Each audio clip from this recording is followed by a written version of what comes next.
Sa kabila ng inilabas na gale warning, pumalaot pa rin ang mga mangingisda sa ilang bahagi ng Luzon. Ang ilan, aminadong di raw nila alam kung ano ang gale warning. Nananatili namang naka-alerto ang NDRRMC para sa inaasahang pagdating ng panibagong bagyo. Narito ang report ni Sherry Ann Torres. Bagamat wala na ang bagyong Butchoy, nananatiling naka-alerto ang NDRRMC sa banta naman ng panibagong bagyong posibleng pumasok sa bansa. At kahit di raw ito inaasahang tatama sa kalupaan, pinaigting na ng ahensya ang paghahanda. May bagyo man daw o wala, maglalabas pa rin ng gale warning ang Pag-asa. Ang gale ay malakas na hanging lumilikha ng malalaking alon. Ayon sa NDRRMC, ang babala mula sa Pag-asa ay pinadidiretso sa kanila at sa iba pang ahensya tulad ng Philippine Coast Guard at Marina.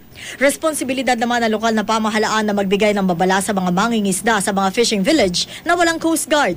Pero kahit pinaiiwas ng pumalaot sa mga karagatan sa Luzon, ilang mangingisda pa rin sa Lawag, Ilocos Norte ang nangahas na ituloy ang kanilang hanap buhay. Aminado ang ilan, di nila alam ang ibig sabihin ng gale warning.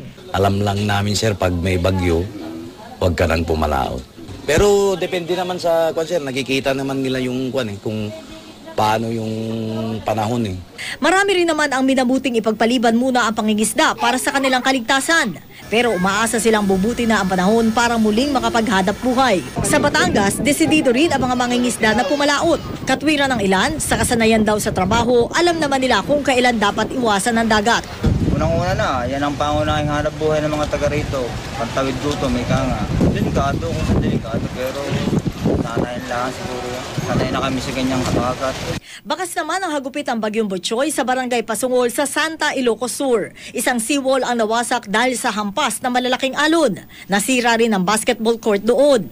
Pinalikas na ang mga residenteng nakatira malapit sa dagat.